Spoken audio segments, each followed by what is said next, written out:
Hepinize merhaba arkadaşlar. Bulunmaz YouTube kanalına hoş geldiniz. Bildiğiniz gibi kanalımızda çeşitli altın imalat teknolojilerini tanıtıyoruz. Çeşitli makineler, çeşitli teknikleri tanıtıyoruz. Normalde videolarımızı İngilizce yapıyoruz ama bu video serimizde Harun Usta ve Bengal Master onun hatırına ve tabii ki sizden gelen talepler doğrultusunda Türkçe videolar hazırlıyoruz. Bu serimizin 5. videosunda makinamızın C eksen dediğimiz kalem atma özelliğini tanıtacağız. Hazır mıyız? Hazırız. Hazırsak başlayabiliyoruz.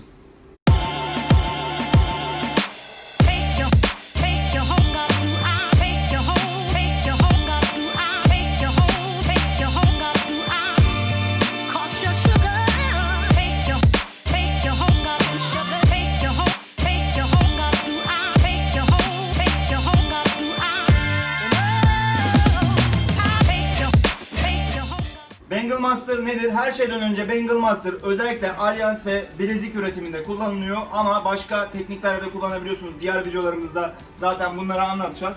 Gelişmiş, toplam 12 eksene ulaşan bir CNC makina. Bu makinayla pek çok altın üretimini yapabilirsiniz. Size bayağı bir seçenek sunuyor çünkü çok fazla kafa var ve bu kafalarla çok fazla kombinasyon yapmanız mümkün. Bengal Master'da kaç tane kafa var ve kaç tane hareket yapabiliyor? Bunu bir kısaca tanıyabilir miyiz?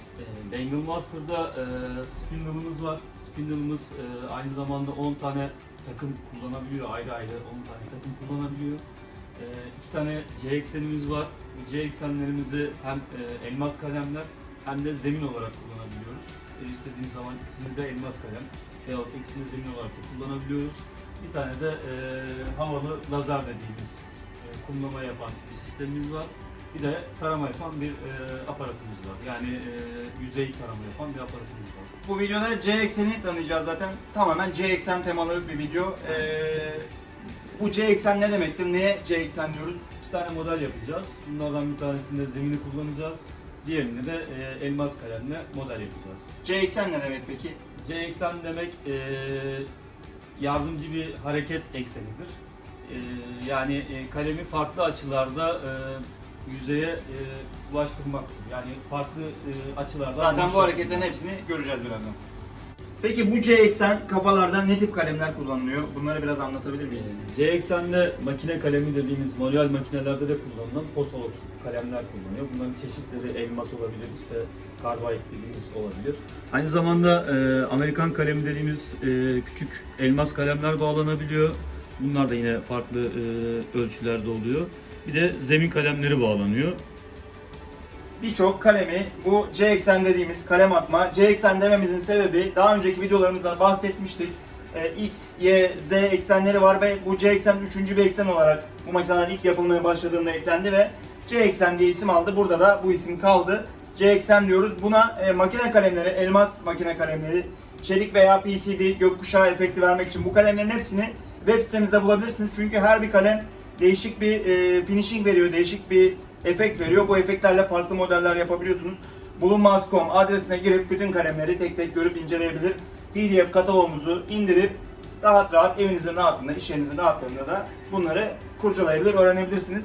Bunlara Amerikan freze tarzı kalemler, dik kalemler, şaftı olan kalemler, zemin kalemleri de takılabiliyor. Şimdi dediği gibi zemin kalemle başlayalım. Bakalım zemin kalem bu C eksende nasıl bir sonuç veriyor?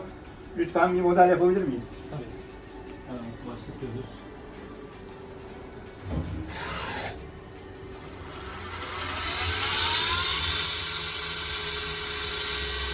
Makineye şu anda bir zemin kalem takılı. Buna zemin kalem dememizin sebebi mat bir işlem yapması ve zemini hazırlaması.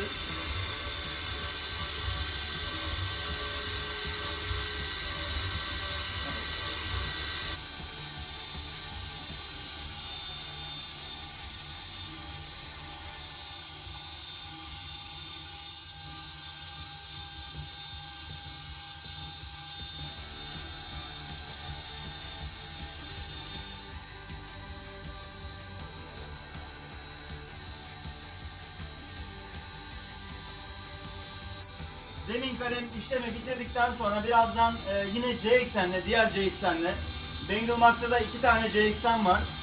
Diğer C eksenle de kalem atma, elmas kalemle model yapacağız. Gördüğünüz gibi ikinci C eksen elmas kalem takılı şu anda. Otomatik olarak işleme kaldığı yerden devam ediyor. Makine bunları tamamen otomatik yapıyor.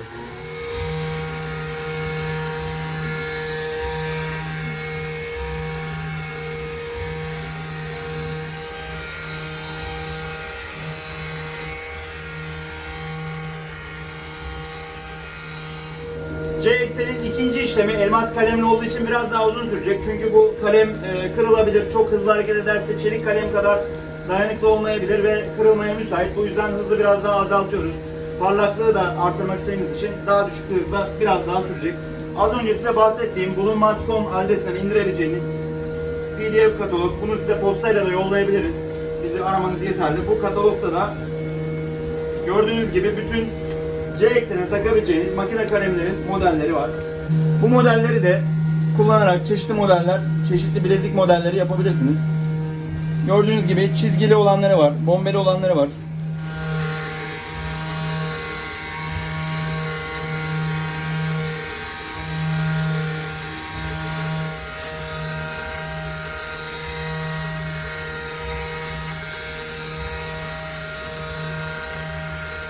C eksen işlemini bitirdi. Birazdan zaten bileziği de çıkartıp daha detaylı bakacağız ve hem zemini hem C eksenin nasıl işler yaptığını detaylı bir şekilde göreceğiz.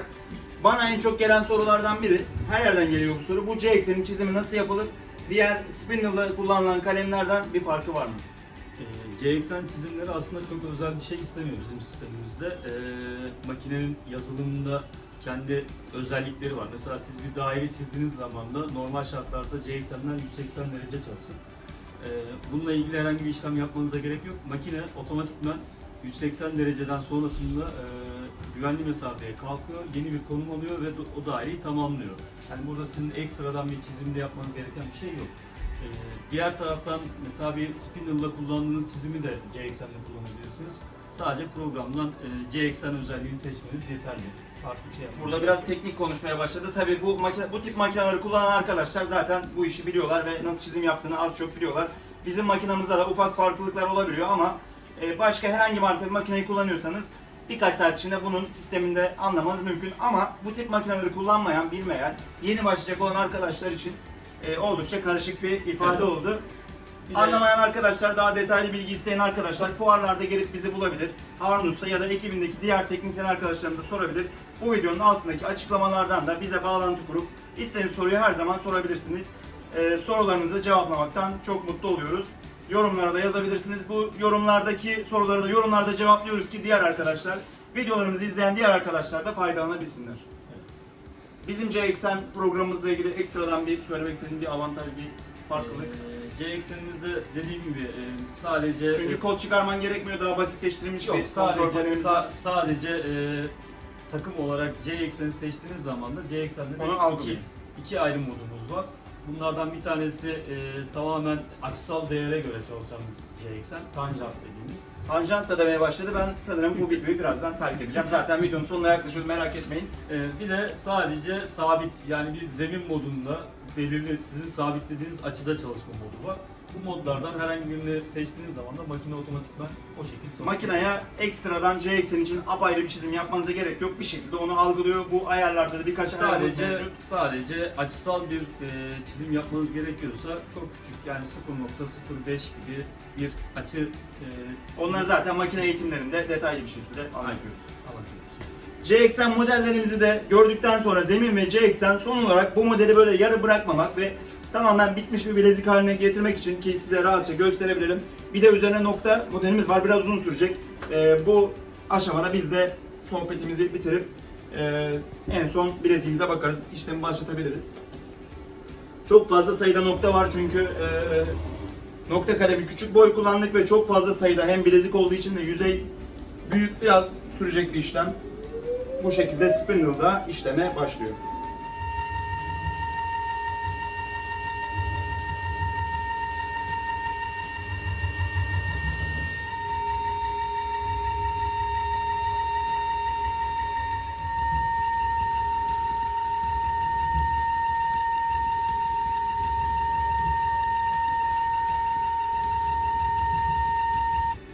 İşlemimizi bitirdik, bileziğimizi tamamladık ve üzerinde şu an 3 tane farklı operasyon zemini yaptık. C eksenli elmas kalemle üzerine parlak bir şekilde kalem attık ve üçüncü olarak bu 2.8 kW'lık güçlü spindle'ımızla nokta yaptık ve bu nokta çok fazla adette nokta olduğu için şu anda zaten görebilirsiniz üzerinde de. Üzerinde çok fazla sayıda nokta var. Bu yüzden bu işlem biraz daha uzun sürdü. Beklerken sohbetimize sürdürdük, bitirdik. Bu videoda C ekseni tanıdık. C eksenin ne olduğunu ve nasıl kullanılabileceğini gördük. Daha sonraki videolarımızda tekrar C eksenli model bol bol yapacağız. Çünkü bu C eksen kalem atıyor ve kalem attığı için büyük yüzeyler alıp büyük bir parlaklık veriyor. Her zaman bu tip makineleri kullandığımız sürece C eksene ihtiyacımız olacak. Umarım Türkçe videolarımızı beğeniyorsunuz, takip ediyorsunuz. Bu seri devam edecek. Şu an 5. videodayız ve bir sonraki video 6. video. Gerçekten merak edilen, çok fazla soru aldığımız yüzey tarayıcı sensör ile ilgili. Sensör çok kısa bir şekilde ne işe yarıyor? Bize kısa bir bilgi verip bir sonraki videoda arkadaşlar devam edebilirler. Sensör yüzeydeki yani bileziğin üzerindeki bozuk yüzeyleri tarayarak makineye bunun bilgilerini veriyor ve makine de oradaki bozuk yüzeylere göre konum alıyor. Yani bilezikler çok ince olduğu için bileziğe zarar vermesini engelliyor. Öyle söyleyeyim. Artan altın fiyatları Aynen bizi öyle. vurduğu için ve biz hepimizi bütün sektör olarak vurulduğumuz için her yerimizden, bu yüzden bu sensörü geliştirmek zorundaydık. Sensör çok ince ürünler bile yapsanız yüzeyi tarayıp rahat bir şekilde takip edebilmenizi, eğer yüzeyi mükemmel yapamasanız bile bu yüzeyi algılayıp kolayca hiçbir şekilde ürün hasar görmeden işlemi bitirmenize yarıyor. Videolarımızı izlediğiniz Bulunmaz YouTube kanalını takip ettiğiniz için çok teşekkür ediyoruz. Türkçe videolarımız devam edecek ama bu serideki videoları ve diğer videoları görmek için YouTube'da Bulunmaz kanalında oynatma listelerine girip şöyle şu şekilde şurada gördüğünüz gibi kanaldan oynatma listelerinde Türkçe videolar bölümüne girip burada gördüğünüz gibi diğer Türkçe videolarımızı da bulabilirsiniz. Bu video serimizden sonra da çeşit modellerle ilgili değişik videolar yapmaya devam edeceğiz. Bir sonraki videoda görüşmek üzere.